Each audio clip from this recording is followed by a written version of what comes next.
Hello friends, welcome back to again of my YouTube channel सीखकर सिखाते रहो। मैं आपके साथ हूँ बरखा। सो आज की वीडियो में हम बात करेंगे हिस्ट्री सब्जेक्ट क्लास 12 का सीबीएसई जो हमारा बोर्ड का एग्जाम है उसके बारे में। ठीक है, तो यहाँ पे मेरे पास 3 ईयर्स की मेरे पास रिपीटेड क्वेश्चन आंसर के बाद डिस्कस करेंगे। उसके साथ साथ जो भी मोस्ट इंपॉर्टेंट क्वेश्चन है जो एग्जाम पॉइंट ऑफ व्यू से बहुत ज़्यादा इंपॉर्टेंट है। ठीक है, 3 मार्क्स वाले 8 नंबर वाले मैप वर्क को आज की वीडियो में डिस्कस करेंगे। ठीक है, तो हमारे पास हमारा सेशन बी आ जाता है शॉर्ट आंसर टाइप क्वेश्चन के बारे में, जो हमारा 3 मार्क्स का है। तो हमारा फर्स्ट क्वेश्चन यहाँ पे दे रखा है, यानी question number 22, describe any 3 sources to know about Harappan civilisation. इसमें हम बात करेंगे कि जो भी हमारा हड़प्पा सभ्यता की ऐसे 3 सोर्सेज यानी ऐसे 3 सोर्स बताने हैं जिससे हमें हड़प्पन सिविलाइजेशन के बारे में पता चलता है। तो यहाँ पे हमारा सोर्स आ जाएगा स्क्रिप्ट यानी जो आपकी लिपि है, जो हड़प्पन स्क्रिप्ट यानी जो हड़प्पा सभ्यता की जो लिपि है उसके बारे में भी हमें जानकारी मिलती है। किसको देखने में? हड़प्पन सिविलाइजेशन को देखने में। ठीक है, नेक्स्ट की अगर हम बात करें तो यहाँ पे हमारे पास है विशाल स्नानागार, जिसे इंग्लिश में ग्रेट बाथ बोला गया है। ठीक है, एंड थर्ड हमारे पास आता है कि सील्स मतलब जो है हमारी जो सारी मोहरें हैं। ठीक है, तो उसके बाद यहाँ पे ऑप्शन हमारे पास देखने को मिलेगा।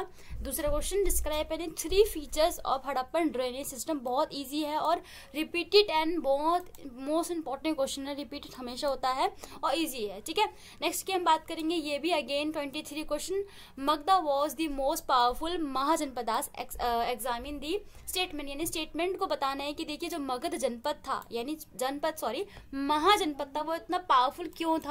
3 नंबर का है, 4 पॉइंट सफिशिएंट है, अच्छे से लिख के आइएगा, फ्लो चार्ट बनाइएगा, काफी अच्छा इम्पैक्ट पड़ेगा। उसके साथ साथ अगर आपको डिटेल वैसे 4 पॉइंट सफिशिएंट है, 3 पॉइंट भी आप लिख सकते हैं। अगर चीज एक्स्ट्रा अगर आपको लिखना है तो आप 4 लिखिए, लेकिन 3 इनफ है। ठीक है, बात करेंगे हम तो यहाँ पे महाजनपदास के बारे में काफी पॉइंट है, कम से कम 6-7 में पॉइंट आ सकते हैं, लेकिन हम 3 पॉइंट को डिस्कस करेंगे। पहला पॉइंट जो हमारा क्या है कि देखो मगध जनपदास के पास यानी जनपदा में यानी जो अपनी जो बिहार प्रेजेंट में जो बिहार वो पूरा इलाका है बिहार का। ठीक है, आपको बता दें कि जो पाटलिपुत्र जो इसकी कैपिटल थी यानी राजधानी थी, प्रेजेंट में उसको पटना बोला गया है। ठीक है, तो अगर बात करें आयरन मिल्स का होना, ठीक है, आयरन माइनिंग या आयरन मिल्स यानी आपका जो लोहे की खदानें वहां बहुत थी। दूसरा आपका क्या है, वहां पे हाथी थे, यानी मगध के जंगलों में हाथी हमें मिलते थे, जिससे जो कि मगध की जो पूरी सेना थी, मिलिट्री थी, वो इंपॉर्टेंट थी। उसके बाद बात करें ambitious king, for example Bimbisara, Ashoka, ऐसे ऐसे किंग ने वहां पर राज करा जो खुद को इन्फ्लुएंस किया जाता है। ठीक है, यानी इसको हिंदी में बोलेंगे महत्वाकांक्षी राजाओं ने वहां पे राज करा। ठीक है, 3 पॉइंट इनफ है। अगर आप और भी एक्स्ट्रा लिख सकते हैं, फिर अगर ये आ भी गया डिटेल लिया लॉन्ग क्वेश्चन के अंदर, तो आप लिख सकते हैं कि देखिए गंगा और उसकी ट्रिब्यूटरीज यानी गंगा और उसकी सहायक नदियां, बिकॉज जो गंगा थी वो पूरे जो इलाका था, पूरा बिहार का इलाका, ठीक है, यानी पूरा मगध का इलाका, तो अपने साथ एक फर्टिलाइजर या फर्टिलाइजर सॉइल जिसको बोल सकते हैं हम, जो फर्टिलाइजर सॉइल है आपकी क्या है, उपजाऊ मिट्टी है उसके। आप ऑफकोर्स जो भी एक रिलीजियन या फिर कोई भी एक मतलब इलाका है, अगर वहां पे बहुत सारी अच्छी नदियां हैं तो वो जो खेती बाड़ी उसके एग्रीकल्चर के साथ साथ वो खुद ब खुद काफी अच्छा है, काफी अच्छी जिसे बोल सकते हैं प्रॉस्पेरिटी, यानी काफी समृद्ध माना जाएगा। ठीक है, नेक्स्ट हमारा जो क्वेश्चन है वो 23 क्वेश्चन, एनालिसिस दी कॉन्सेप्ट बताना है आपको कि देखो जो कार्ल मार्क्स हमारा बता दे। ठीक है, ये भी इजी क्वेश्चन है, 3 पॉइंट इनफ है, सफिशिएंट है। Question number 25, describe the feature of water resource of Vijay empire, Vijayanagara empire. बहुत इंपॉर्टेंट है, ध्यान रखिएगा, इसमें भी काफी आपको पॉइंट मिल जाएंगे। ठीक है, जो कृष्णा और तुंगभद्रा नदी के बीच जो पूरा इलाका था, प्रेजेंट में जो विजयनगरा है एम्पायर है वो किधर है, मतलब प्रेजेंट का लोकेशन में, तो वो है आपका कर्नाटका के अकॉर्डिंग। ठीक है, कर्नाटका में लोकेटेड थी आई मीन। ठीक है, नेक्स्ट की बात करें, the power of the jotedar was more effective than that of the zamindar, justify the statement with suitable agreement. ठीक है, बात यहाँ पर बहुत इजी है। ठीक है, बात यहाँ पर है कि देखो जो कैसे जो जोतदार पूरा ग्रुप था, आपको पता है जोतदार क्या था, फिर भी मैं आपको बता देती हूँ, हल्का क्लू दे देती हूँ कि देखिए जोतदार वो थे, जोतदार ना जमींदार थे ना ही किसान थे, जोतदार वो थे जो थोड़े रिचेस्ट किसान थे, रिचेस्ट फार्मर्स थे। ठीक है, थोड़े समृद्ध थोड़े अमीर कौन थे? किसान थे। ठीक है, अब आपको पता है कि जमींदार क्या मांगते थे, हमारे 3rd बुक का ये स्टार्टिंग का ही चैप्टर है। ठीक है, आपको थोड़ा अंदाजा लगाइए आप जरा। ठीक है, थोड़ा हिस्ट्री में चलते हैं तो यहाँ पे बात करेंगे कि देखो जमींदार जो टैक्स यानी रेवेन्यू कलेक्ट करने आते थे, किससे? फार्मर्स थे। तो जोतदार वो क्या करते थे? फार्मर्स का सपोर्ट करते थे और जमींदारों को फार्मर्स को जमींदार से बचाते थे। ठीक है, तो ये पूरी कहानी है। पूरा इसके ऊपर एक पूरे 5 या 6 पॉइंट या 3 पॉइंट तो आराम से मिलेंगे, ठीक है। नेक्स्ट है हमारा art and literature help in keeping the alive the memory of 1857। बताना है यहाँ पर कि देखिए जो भी आर्ट यानी जो भी पिक्चर वगैरह है, ठीक है, और जो भी फॉर एग्जांपल ब्रिटिशर्स ने क्या लिखा हमारे ऊपर, या वो ब्रिटेन में क्या ये लिख रहे हैं, ठीक है। रिवॉल्ट के बारे में बातें आपको पता है, बहुत इजी एंड बहुत ज़्यादा इफेक्टिव, ये बहुत ज़्यादा स्कोरिंग वाला क्या है ये चैप्टर्स है। 1857 का रिवॉल्ट मतलब मेरे अकॉर्डिंग तो मेरा अगर मैं रिकमेंड करूँ तो बहुत अच्छा चैप्टर है। आपने पढ़ा होगा एकदम फील लेकर, तो ठीक है। तो यहाँ पे बात करेंगे, ये भी बहुत इजी है कि जो भी पिक्चर्स थी, जो भी आर्ट्स थी रिलेटेड थे, वो किस तरीके से हेल्प करते हैं किस में, मतलब 1857 की मेमोरी के लिए, रिवॉल्ट की मेमोरी के लिए, ठीक है। इसमें आपका क्या दे रखा है, ऑप्शंस में दे रखा है रूमर्स, आपको पता है अफवाहें होती हैं, ठीक है, ये भविष्यवाणियां होती हैं, ठीक है। वही जहां पर भी रूमर का दिख जाए बस आराम से देख लीजिएगा। पूरा क्वेश्चन वही कि प्लेड इंपॉर्टेंट रोल किया भविष्यवाणियों और रूमर्स ने यानी अफवाहों ने कैसे अपना रोल दिखाया, कैसे रोल प्ले करा, किस कहां पर, भाई आपका रिवॉल्ट ऑफ 1857 के अंदर। Explain the statement with example, बहुत इजी है। 3 रूमर्स तो बहुत मेरे मुंह पे रटी हुई है कि फर्स्ट रूमर क्या थी कि देखिए वही कार्टेजेस यानी कारतूसों के अंदर सुअर की चर्बी मिलाई जा रही है, ठीक है, सुअर और गाय के मांस की चर्बी, सॉरी। उसके बाद सेकंड क्या है कि देखिए जो भी पूरा क्या है, जो आटा है, आटा का मतलब जो भी आपका जो वीट जो भी गेहूं होता है, ठीक है, तो उसके आटे में सुअर और गाय का हड्डियों का चूरा मिलाया जा रहा है, ठीक है। द नेक्स्ट क्या चीज थी हमारी कि देखिए एक कोई भी मतलब हवलदार आता है और वो क्या करता है, दूसरे हवलदार के गांव को कुछ पराठे या फिर कुछ रोटी टाइप प्रोसीड करने के लिए आगे देता है, ठीक है। तो ये 3 रूमर तो आराम से हो गई। अगर हम बात करेंगे भविष्यवाणी के बारे में, तो भविष्यवाणी क्या है कि देखिए अब बात करेंगे कि ये जो रिवॉल्ट हो रहा है, ये रिवॉल्ट कहाँ हो रहा है, कब हो रहा है, 1857 में हो रहा है। अब 1857 से पीछे चलिए 1 सेंचुरी, 1 सेंचुरी वाली डेट कौन सी आ जाएगी आपकी, कौन सी आ जाएगी, 17, वेरी गुड, 57, ठीक है ना, 1757 आपकी डेट आ जाएगी। तो 1757 में क्या हो रहा है, वॉर ऑफ प्लासी हो रही है, ठीक है। तो प्लासी की वॉर में ये बताया गया था कि देखो आज से 1 सेंचुरी मतलब 1 सदी या 1 शताब्दी बाद हम आजाद हो जाएंगे। तो ये भविष्यवाणी करी थी, ठीक है। भविष्यवाणी और रूमर्स इतनी तरह फैले कि 1857 के रिवॉल्ट में जो भी रिवॉल्टर्स थे, जो भी इंडियंस थे, उन्होंने बढ़ चढ़ के अपना हाथ दिया और बढ़ चढ़ के पूरा अपना सहारा दिया। लेकिन अनफॉर्चुनेटली या फिर कह नहीं सकते, लेकिन ये 1857 का रिवॉल्ट हम सबको पता है कि फेल हो गया या इसको दबा दिया गया, ठीक है।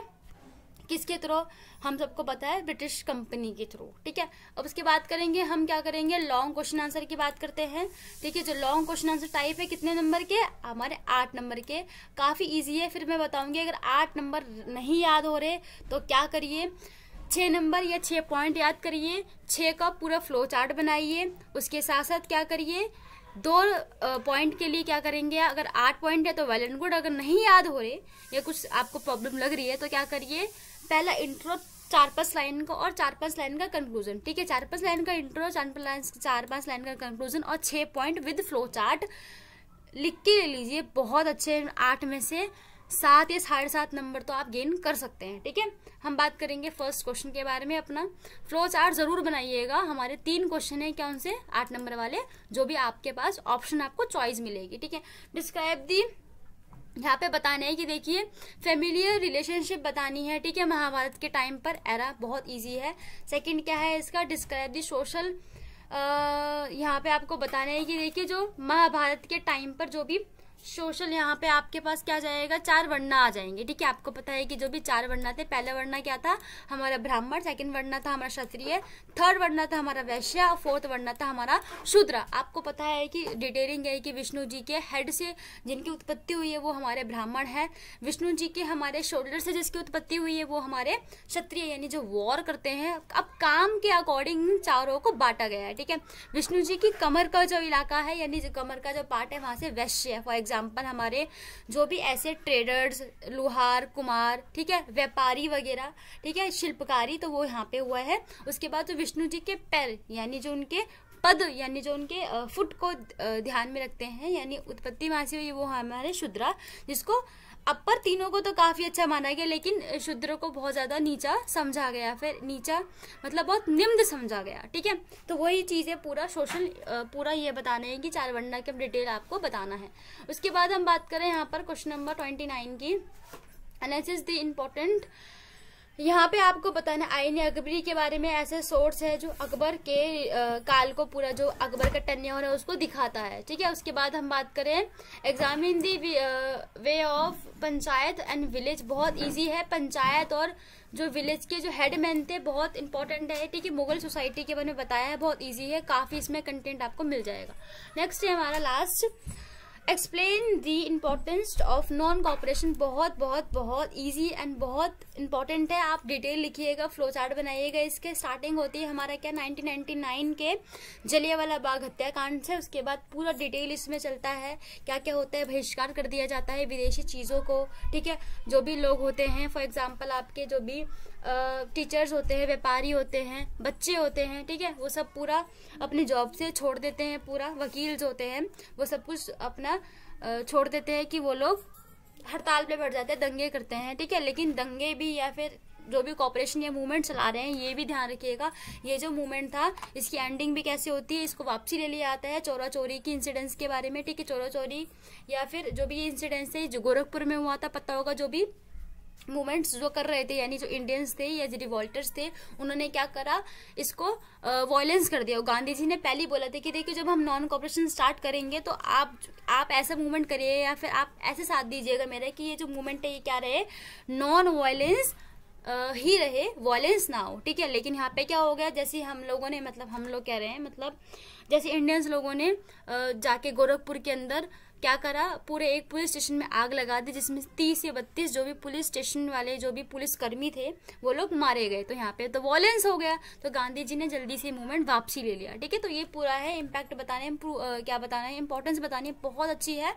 डेट ध्यान रखिएगा, 1920 से लेकर 1922 तक ये चला था। ठीक है, उसके बाद बात करें explain the significance of civil disobedience movement, बहुत बहुत बहुत ईजी है। फिर से अगेन मैं बोलूंगी इसको, अगर ये वाला जो सिविल डिसोबीडियंस मूवमेंट आता है इसको डांडी मार्च भी बोलते हैं, और इसको सॉल्ट सत्याग्रह, हिंदी में नमक सत्याग्रह भी बोलते हैं, नॉन कॉपरेशन को खिलाफत मूवमेंट भी बोलते हैं। तो यहाँ पे आप ध्यान दे सकते हैं। ठीक है, सिविल डिसोबीडियंस की बात करेंगे, बहुत ईजी है, नमक सत्याग्रह, डांडी मार्च, पूरा डिटेलिंग है इसके ऊपर। एक और मैं वीडियो बनाऊंगी जिसमें ये जो पूरा चैप्टर है नेशनल मूवमेंट वाला वो एकदम पूरा मैं एनालिसिस कर दूंगी।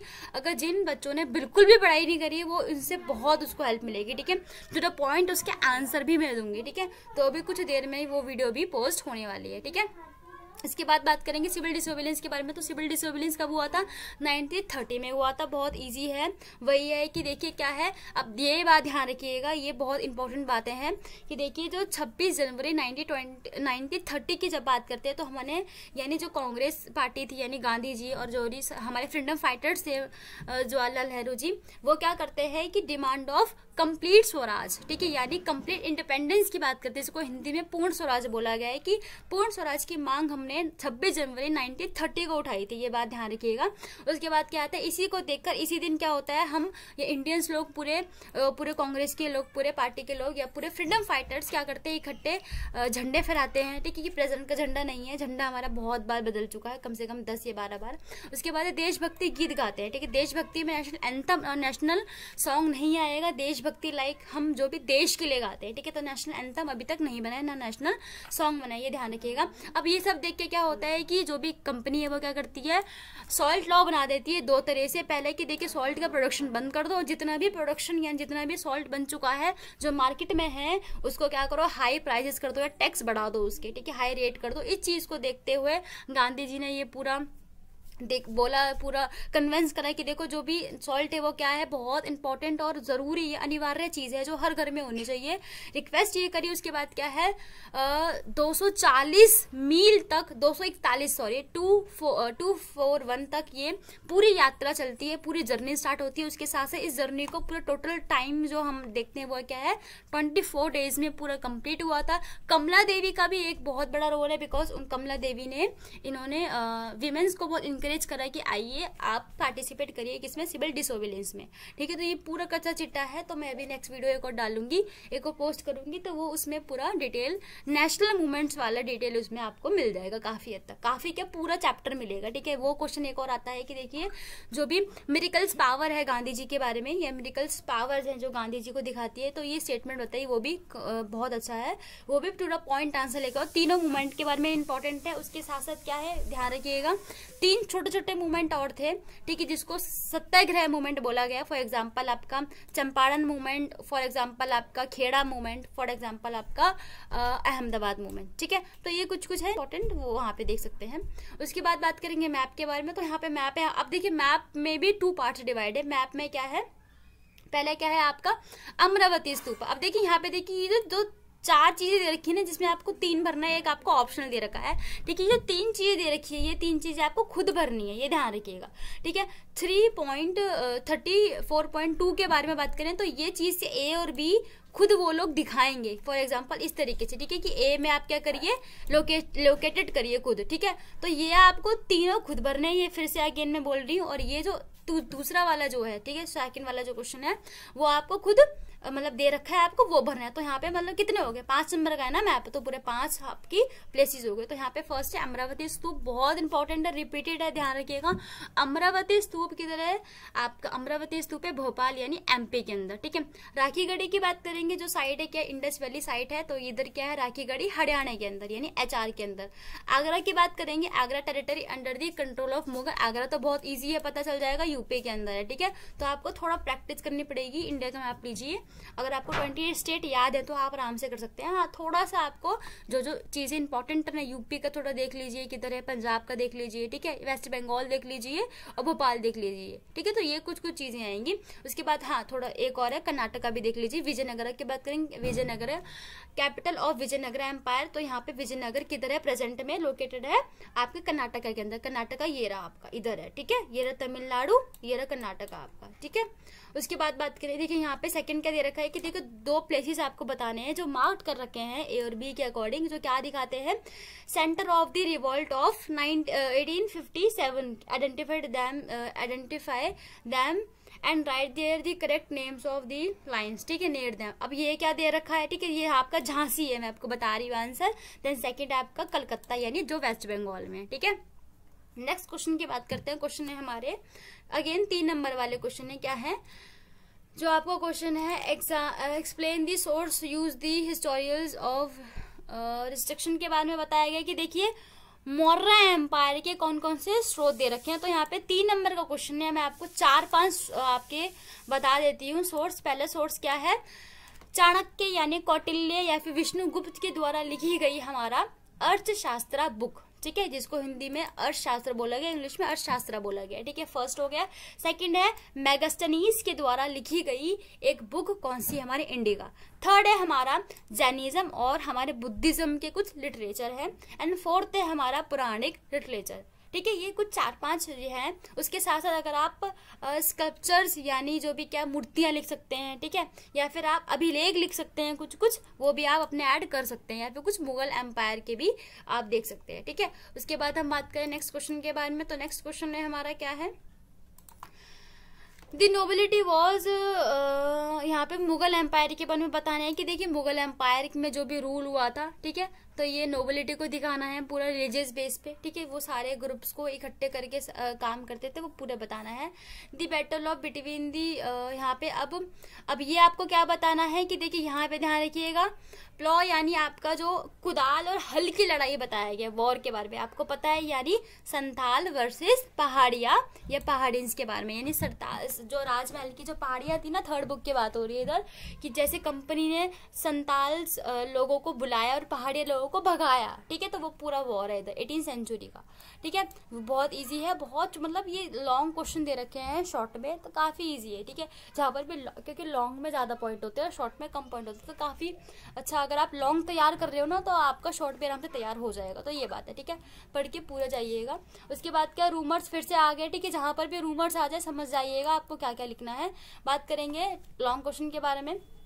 Explain the most important idea Jainism and the impact the Indian thinking. बहुत इंपॉर्टेंट है, जैनिज्म और बुद्धिज्म को पढ़ के जाइएगा, ठीक है। इसके साथ साथ कबीरा और मीराबाई और गुरु नानक को भी पढ़ के जाइएगा, ठीक है। इसके बाद क्या है हमारा, और होप हो सके तो होप क्या आएंगे आपके अलवार और आपके नैनार और आपके लिंगायत वगैरह, और एक और इस्लाम आपका रह गया, ठीक है। वो भी चीज़ आप स्टडी करके लिए, पूरा चैप्टर ही हो गया ऑफकोर्स, ठीक है। इंपॉर्टेंट थी, कहीं सीबीएसई वाले कहीं से कुछ भी दे सकते हैं, तो ज़रूरी है कि आप पूरी तैयारी से जाएं, ठीक है। इसके बाद बात करेंगे हम यहाँ पे नेक्स्ट क्वेश्चन के बारे में। तो यहाँ पे क्या है, आपको टीचिंग बताने किसके, बुद्धिज्म के बारे में, ठीक है। देखिए यहाँ पे चॉइस आ गई। अब तो चॉइस यहाँ पे ध्यान रखिएगा, चॉइस आपकी एक ही चैप्टर से आती है, ठीक है, अलग अलग चैप्टर से नहीं आती, ठीक है। तो बुद्धिज्म जैनिज्म का फर्स्ट बुक का 4th चैप्टर है, तो दोनों में से एक में आपको अटेम्प्ट करना है, ठीक है। टीचिंग बतानी बुद्धिज्म के बारे में, पता है आपको सिद्धार्थ इनके बचपन का नाम था, डिटेलिंग है पूरा। इन्होंने 4 चीज़ें देखी, 4 इन्होंने मतलब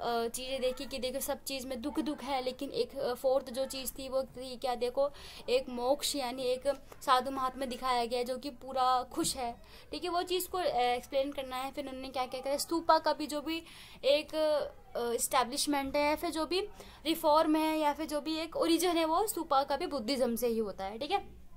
उसके बाद बात करें हम नेक्स्ट के बारे में, तो यहाँ पे है क्या है हमारा मालवाड़ी, ठीक है, सॉरी महानबी डिब्बा, बहुत इंपॉर्टेंट है, बहुत इजी भी है कि विजयनगर एम्पायर में जो भी महानबी डिब्बा था, आपको पता है कि जो भी यहाँ पर क्या है, एक बहुत इसकी जो भी विड्थ और इसकी जो भी क्या है आपका ऊंचाई और चौड़ाई भी आपको दिखानी है कि 5 फीट ऊंचा है, कितना फीट ऊंचा है, ठीक है। 1100 जो भी इतना इसका ये चौड़ा है, ये ऊंचाई पे स्थित था, ठीक है। उसके साथ क्या है कि यहाँ पर 5 या फिर 5 नहीं सॉरी, यहाँ पे 9 या 10 दिन का, जैसे फॉर एग्जाम्पल दुर्गा पूजा होती है वो मनाते थे, ठीक है। साउथ में दुर्गा पूजा, नॉर्थ में दुर्गा पूजा है, साउथ में आई थिंक दशहरा वगैरह, तो वो चीज़ कुछ कुछ आपकी बुक में दे रखा है। उसके साथ साथ यहाँ पर किंग आते थे, ठीक है, नायक आते थे, राय आते थे, बहुत सारे विजयनगर एम्पायर के ही सैनिक कमांडर्स आते थे, वो अपना कर्तव्य दिखाते थे, ठीक है। उसके साथ साथ जो भी राजा था वो क्या करता था, अपने जो भी एम्बिशियस या फिर जो भी योग्यता के अनुसार जो भी लोग थे उनको उपहार देता था, ठीक है। बैल की यहाँ पे वॉर भी होती थी, जिसको बोलते हैं कि फॉर एग्जाम्पल की वुल या बफेलो की लड़ाई हो रही है, ठीक है, युद्ध हो रहा है वगैरह वगैरह, आपको ये डिटेल लिखनी है। नेक्स्ट की बात करें, विट्ठल का मंदिर और विरूपाक्ष का मंदिर आपको बहुत इंपॉर्टेंट है, जो कि एक रॉयल सेंटर था, ठीक है। ऑल्सो महानबी डिब्बा भी एक एज अ रॉयल सेंटर था, वो भी आपको बताना है, ठीक है। कृष्णदेव राय का भी आप इसमें हल्का फुल्का ऐड कर सकते हैं, क्योंकि क्वेश्चन हमारा जो भी क्वेश्चन है वो लॉन्ग क्वेश्चन है। उसके बाद हम बात करें examine the different kind of sources दी। अब यहाँ पे क्या बताया है कि गांधी जी के बारे में बताया है, ठीक है, गांधी जी ऑफ हिस्ट्री के बारे में। उसके बाद नेशनल मूवमेंट्स के बारे में इजी है, तो नेशनल मूवमेंट्स के बारे में इजी है, और गांधी जी के बारे में तो इजी है ही। द क्विट इंडिया मूवमेंट, ये भी बताया बहुत इजी है कि एक मास मूवमेंट, मास मतलब पूरी जनता जिसमें अपना पूरा पार्टिसिपेशन कर रही है, वो as a Quit India movement इतना अच्छा मूवमेंट, मास मूवमेंट कैसे बनेगा, जस्टिफाई करो, बहुत इंपॉर्टेंट और ईजी है, ठीक है। उसके बाद क्या है हमारा मैप का सेक्शन आ जाता है, सेक्शन मैप का। तो यहाँ पे क्या है, लोथल आपका किधर है, गुजरात के अंदर है, ध्यान रखिएगा। सांची आपने मैंने बताया था, फिर बता रही हूँ अगेन, एमपी यानी भोपाल के अंदर है, ठीक है। उसके बाद क्या है, अगर आपको पता है ऐसे टेरिटरी जहाँ पर जिसने बाबर, अकबर और औरंगजेब ने राज किया था। उसके बाद है Calcutta as a main centre of revolt 1857, ठीक है। कलकत्ता पता है वेस्ट बंगाल के अंदर है, आगरा आपका यूपी में है, ठीक है। सांची भोपाल में है, लोथल गुजरात में है, ठीक है। उसके बाद बात करें डांडी आपका गुजरात के अंदर है, ठीक है। अब यहाँ पे क्या बता रखा है कि देखो यहाँ पे नेशनल मूवमेंट्स को, कुछ सेंटर्स ऑफ नेशनल मूवमेंट्स को आपको आइडेंटिफाई करने, ए और बी। अब यहाँ पे आप ए देख सकते हैं, ये क्या है, अमृतसर है, ठीक है, अमृतसर आ जाएगा, और यहाँ पे आपका मुंबई आ जाएगा। चलिए आगे बढ़ते हैं अपने नेक्स्ट क्वेश्चन पेपर पे। तो वो क्या है, फिर से 3 नंबर वाले क्वेश्चन आ गए जो कि क्या दिखाते हैं, हड़प्पन सभ्यता की एक अनूठी विशेषता इसकी नियोजित शहरी केंद्रों का विकास है। इंपॉर्टेंट है अगेन कि जो भी वहाँ की डेवलपमेंट बताना है, प्लान डेवलपमेंट एज अर्बन। आप देख सकते हैं वो हड़प्पन जो भी सभ्यता थी, ये हड़प्पा सभ्यता थी, सोल्यूशन थी, वो कैसी थी। बिकॉज आप खुद सोचिए, एक बहुत बड़े इलाके में आप बाजार लगा रहे हो, आप पक्की ईंटों से घर बना रहे हो, घर का स्ट्रक्चर भी काफ़ी अच्छा है, घर के स्ट्रक्चर में आपके बाथरूम भी दिख जाएगा, आपको टॉयलेट भी दिख जाएगा, ठीक है। आपको प्राइवेसी का भी आपको दे रखा है, मतलब आप खुद इमेजिन करिए कि यहाँ पे गलियां हैं, उसके बाद नालियां भी जोड़ी गई हैं, फिर घर जोड़े गए हैं। मतलब इतनी प्लान, ये भी एक मतलब जो भी प्लानिंग है अच्छी, मतलब बहुत काफ़ी और बहुत वूल मतलब बहुत ब्रॉड एरिया में करी गई, तो खुद ब खुद डेवलपमेंट है। ठीक है, तो वो चीज़ बतानी है। उसके बाद क्या है, मौर्यकालीन इतिहास के 3 प्रमुख स्रोत। अगेन रिपीटेड क्वेश्चन है, फिर से बता रही हूँ। आपका इंडिका यानी आपका जो मैगस्थनीज ने लिखी थी। सेकंड क्या है आपका अर्थशास्त्र, जो भी आपका कौटिल्य चाणक्य ने लिखी थी। अच्छा, अगेन कौटिल्य चाणक्य विष्णुगुप्त वन ही पर्सन है। ठीक है। एंड थर्ड है आपका बुद्धिज्म और जैनिज्म के कुछ लिटरेचर। फोर्थ है आपका पुराणिक लिटरेचर। इतना इनफ है। ठीक है, बात करेंगे नेक्स्ट के बारे में, विजयनगर के बारे में बात करें। विजयनगर साम्राज्य विजयनगर साम्राज्य के फलते फूलते व्यापार और वाणिज्य का आपको पता है। यहाँ विजयनगर एम्पायर का क्या बताना है, व्यापार ट्रेड बताना है। मसालों का व्यापार करते थे, आभूषण का व्यापार करते थे, यानी ज्वेलरी का व्यापार करते थे। ठीक है, तो वो चीज़ें सारा। अब मेन बात है कि देखिए वही चीज़ है, जो भी इलाका, जो भी प्लेस नदियों के पास बसा हुआ है, वो खुद ब खुद प्रॉस्पेरिटी से भरा हुआ है, यानी समृद्ध से भरा पड़ा है। ठीक है, तो वो चीज़ें सारा। उसके बाद क्या है हमारा बर्नियर, ये इंपॉर्टेंट है, ये आपका सेकंड बुक का फर्स्ट चैप्टर आ जाएगा। ठीक है, सेकंड बुक का फर्स्ट चैप्टर यात्रियों के नजरिए। ठीक है, अब यहाँ पे क्या है क्वेश्चन है कि देखिए बर्नियर के भूमि के ताज के स्वामित्व। अब देखिए बर्नियर की बात करें जो फ्रांस से आया था। ठीक है, जब ये आया, जब इंडिया में I think I am confirm, ये इंडिया में मुगल एम्पायर चल रहा था। ठीक है, मुगल एम्पायर का पीरियड चल रहा, टेन्योर चल रहा था। अब इन्होंने अपनी बुक भी लिखी थी, travellers of Mughal empire, I think ऐसा कुछ है। ठीक है, फ्रांस से ही आए थे। तो इन्होंने क्या करा है, इन्होंने अब फ्रांस की तरह वेस्टर्न साइड है। ठीक है, और अपना क्या है एशिया थोड़ा ईस्ट में आ जाएगा, तो ईस्ट से इन्होंने वेस्ट की कंपैरिजन यानी तुलना करी है। ठीक है, तो वही चीज़ है सारा। और मोरक्को से जो आए थे, मतलब जो भी अल-बरूनी और इब्न बतूता, उन्होंने वैसे इतना कंपैरिजन करा नहीं है, लेकिन बर्नियर ने कंपैरिजन करा है, तो वो बताना है। ठीक है, इजी है, 3 नंबर वाला क्वेश्चन है। उसके बाद बात करें 1857 के विद्रोह के धार्मिक कारणों का उल्लेख करें। बहुत बहुत बहुत ईजी है। धार्मिक कारण आपको पता है कि वही कार्टेजेस के अंदर सूअर और गाय की चर्बी मिलाई जा रही है। ठीक है, आटे में ये मिलाया जा रहा है, वही हड्डियों का चूरा मिलाया जा रहा है। ठीक है, जिससे इनका धर्म यानी मुस्लिम और हिंदुओं का धर्म भ्रष्ट न हो जाए, तो वो आपको डिटेल करना है। ठीक है, कॉजेज बताने बहुत ईजी है। 1857 यानी 1857 में सिपाहियों के विद्रोह, यानी जो भी आपका मिलिट्री जो भी क्या कर रही थी, कॉजेज यानी रिवॉल्ट कर रही थी, उसका क्या आपको फिर बता दें, डिटेलिंग है इसके ऊपर। बहुत ईजी है, मतलब इतना ईजी ना क्वेश्चन मैंने देखे नहीं है। ठीक है, मतलब मैं सोचती हूँ कि मैं फिर से 12th में चली जाऊँ और सारा क्वेश्चन पेपर कर आ जाऊँ। ठीक है, बट ये पॉसिबल नहीं है। ठीक है, तो यहाँ पे हमारे पास क्या है, फर्स्ट की तरह है। यहाँ पे ध्यान रखिएगा, जो भी मिलिट्री थी यानी जो सोल्जर्स थे, Indian soldiers, specially Indian soldiers के लिए जो भी क्या है आपको इनकम यानी वेतन नहीं दिया जाता था, यानी जो कंपनी थी वो वेतन नहीं देती थी। उसके बाद क्या है सेकेंड चीज़ कि छुट्टियों पर भी जाने की इजाज़त नहीं थी, कि वो जो भी सोल्जर्स हैं वो अपने फैमिली से नहीं मिल पाते थे। थर्ड चीज़ एंड इंपॉर्टेंट चीज़ है, मेन चीज़ है कि देखो थर्ड तो वही है कि देखो कार्टेजेस के अंदर यानी कारतूसों के अंदर चर्बी लगी थी। एंड लास्ट चीज क्या है कि देखो ध्यान रखिएगा 1820 तक तो इंडिया की मिलिट्री, फॉर एग्जाम्पल इंडिया के सोल्जर्स, इंडियन सोल्जर्स और ब्रिटिश सोल्जर्स काफ़ी अच्छे थे रिलेशन। लेकिन धीरे धीरे 1940 तक आते आते ना जो भी ब्रिटिशर्स थे, ये ब्रिटिश सोल्जर्स थे, वो क्या करने लगे, खुद को एकदम श्रेष्ठ मानने लगे कि भाई हम ही हैं, हम ही हैं सब कुछ, तुम काले हो, तुम बेकार हो, ये वगैरह कर करके। और क्या हुआ, गाली गलौज देने लगे, मतलब कुछ ईर्ष्या करने लगे, काफ़ी गलत चीज़ करने लगे। जिस तरीके से उन लोगों को गुस्सा, इन लोगों का मतलब सिपाहियों को गुस्सा आया और उन्होंने क्या करा। अब मेन बात है कि देखो विद्रोह यानी रिवॉल्ट की स्टार्टिंग ही होती है पैदल सेना से, जो कि मेरठ से दिल्ली जाती है। ठीक है, तो खुद ब खुद ईजी है सब कुछ। उसके बाद हम बात करें अपना क्या है, दामिनी कोह क्या था, यह कैसे अस्तित्व में आया। तो दामिनी कोह के बारे में बात करेंगे। दामिनी कोह एक जमीन थी, एक लैंड था, याद होगा आपको, ये थर्ड बुक का फर्स्ट चैप्टर है। ठीक है, मतलब स्टार्टिंग का फर्स्ट चैप्टर कंपनी वाला, मतलब रेवेन्यू वाला, कि देखो जो भी पहाड़ी लोग थे ना, पहाड़ी लोगों को राजमहल की पहाड़ियों से हटा दिया गया। ठीक है, मूव कर दिया गया। ठीक है, ऊपर भेज दिया गया, ऊपर का मतलब इलाकों के ऊपर इलाकों भेज दिया गया। उसके बाद अब बस कौन गए भाई, बस गए थे अपने संथाल लोग। ठीक है, जो कुदाल का यूज करते, जो खेती करते थे। ठीक है, अब उस पूरे इलाके को क्या बोला गया, दामिनी कोह बोला गया। समझ में आई बातें सारी, तो वो चीज़ है।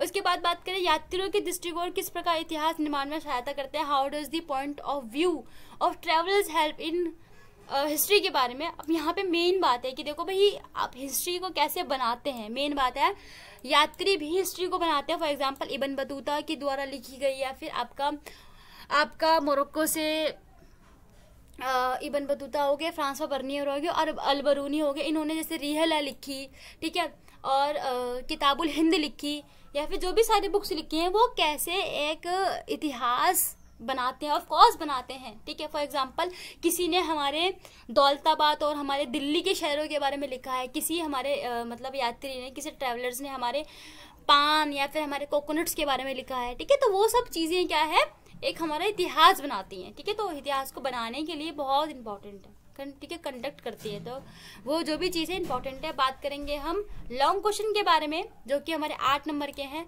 ठीक है। लॉन्ग क्वेश्चन में हमारा फर्स्ट क्वेश्चन आता है महाभारत की भाषा और सामग्री के बताइए। आप बता दीजिए आराम से, ईजी है। क्वेश्चन नंबर ऑप्शन में क्या है कि उन साक्ष्यों की चर्चा करें, साक्ष्य मतलब प्रूफ्स, उन साक्ष्यों की चर्चा करें जिसमें क्या बताया गया है हमारा रिश्तेदारी और विवाह के बारे में ब्राह्मणवादी नुक्से सार्वभौमिक रूप से पालन नहीं किए गए। मतलब उन चीज को बताना है कि जो कि जिस टाइम तक ब्राह्मण जो भी रूल रेगुलेशन जिन्होंने बनाया था, चाहे वो मैरिड हो चाहे कुछ भी हो, कि अपने गोत्र के अंदर शादी नहीं करनी, अपने जात के अंदर ही शादी करनी है, वगैरह जो भी चीजें थी उनको भी इम्प्लीमेंट नहीं किया गया था। फॉर दी एग्जाम्पल सातवाहन जो किंग था, उन्होंने क्या था कि उन्होंने पितृवंशिता को छोड़कर अपनी माता के नाम को प्रमोट करा, ठीक है। समझ में आई चीजें। दूसरी चीज क्या है कि बहुत सारे ऐसे किंग थे जो कि अपर कास्ट की रानियों से शादी ना कर लोअर कास्ट की रानियों से शादी करते थे। फॉर एग्जाम्पल उस टाइम जो भी मैरिड के बहुत सारे रिचुअल थे, या मतलब 8 प्रकार थे, टाइप्स थे, ठीक है, मैरिड के यानी विवाह के, मैरिज के। लेकिन तो 4 अच्छे मारे गए, 4 बेकार मारे गए। तो 4 में से क्या था कि देखिए बहुत टाइम पहले क्या था, जब हम ये इस बात के करते हैं तो यहाँ पे कहते हैं कि देखिए जो भी किंग है ना वो 1 से ज्यादा शादियां कर सकता है, लेकिन जो भी लड़की है यानी जो औरत है, जो फीमेल है, वो 1 से ज्यादा शादी नहीं कर सकती। लेकिन ये ब्रेक हमें कहाँ दिखती है, इस रूल को कहाँ ब्रेक करा गया, महाभारत के अंदर जो हमारी द्रौपदी थी जिसके 5 पांडव उसके जो हस्बैंड थे। अब द्रौपदी तो अकेली है लेकिन उसके जो 5 है उसके हस्बैंड है, ठीक है। तो बात यहाँ पर है कि देखिए उन प्रूफ को बताना है, उन एग्जाम्पल्स को बताना है जो कि ब्राह्मण के रूल रेगुलेशन को इम्प्लीमेंट नहीं किया गया और ब्रेक किया गया है, ठीक है। इजी क्वेश्चन है, काफी इजी क्वेश्चन है और काफी स्कोरिंग और काफी थ्योरी वाला क्वेश्चन है, ठीक है। नेक्स्ट की बात करते हैं, व्याख्या करें कि आईन अकबरी आज के समय में एक असाधारण दस्तावेज क्यों बनी हुई है। बहुत इंपॉर्टेंट, जिसमें मुगल एम्पायर के बारे में काफी चीजें पता चलती है, स्पेशली अकबर के बारे में, ठीक है। उसके बाद हम बात करें, और आई थिंक ये चैप्टर डिलीटेड है तो आप देख लीजिएगा, जो डिलीटेड है वो डिलीटेड छोड़ दीजिए, जो आ रहा है वो देखिए, ठीक है। उसके बाद आई थिंक ये डिलीट करने के बाद, या मुझे इतना आप देख लीजिएगा, ठीक है। उसके बाद हम बात करें 16 एंड 17 सेंचुरी में ग्रामीण कारीगरों की भूमिका का बताइए, यानी मुगल एम्पायर की क्या बताना है, विलेजेस के बारे में बताना है, ठीक है। जो गांव के अंदर जो भी कारीगर होते हैं, ठीक है, जो शिल्पकार वगैरह जो काम करते हैं उसके बारे में बताना है। नेक्स्ट हमारा लास्ट है क्वेश्चन, उस स्रोत की चर्चा करें या व्याख्या करें जिसमें महात्मा गांधी के राजनीतिक जीवन और भारत के राष्ट्रीय आंदोलन। रिपीटेड क्वेश्चन है, बहुत इंपॉर्टेंट है। उसके बाद निजी पत्र और आत्मकथाएं हमारे बारे में, वो इजी है। लास्ट सेकंड चैप्टर का ये लास्ट टॉपिक है, ठीक है। अब बात करते हैं मैप के बारे में। तो यहाँ पे मैप है हमारा सांची, अगेन रिपीटेड है। सांची किधर है आपका, फिर बताया मैंने, अगेन मैं फिर बताऊंगी। भोपाल यानी एमपी में है, ठीक है। बनावली किधर है, हरियाणा यानी एचआर के अंदर, जो एक सिद्धू स्थल है यानी इंडस वैली साइट है एक। उसकी बात करें लाहौर, आपको पता है, ठीक है, पंजाब के साइड है, आप ध्यान रखिएगा। पंजाब जहाँ अमृतसर है उसका टी पॉइंट लेकिन पाकिस्तान के अंदर, ये ध्यान रखिएगा, ठीक है। बॉर्डर के साइड आप इसको मार्क कर सकते हैं। बात करेंगे विजयनगरा यानी वही कर्नाटका के अंदर। उसके बाद हम बात करते हैं ए और बी के बारे में, आपको दिखाना है ए और बी के बारे में, आपको दिखाना है 1857 के विद्रोह के बारे में आपको दिखाना है। बात यहाँ पे करेंगे हम, जो भी हमारा पहला है सांची और ये सेकंड है हमारा क्या है, कलकत्ता, ठीक है। होप्स आपको वीडियो पसंद आई होगी, अगर हाँ तो वीडियो को लाइक करें, शेयर करें, चैनल को subscribe and support. Thank you for watching, मिलते हैं नेक्स्ट वीडियो में, थैंक यू।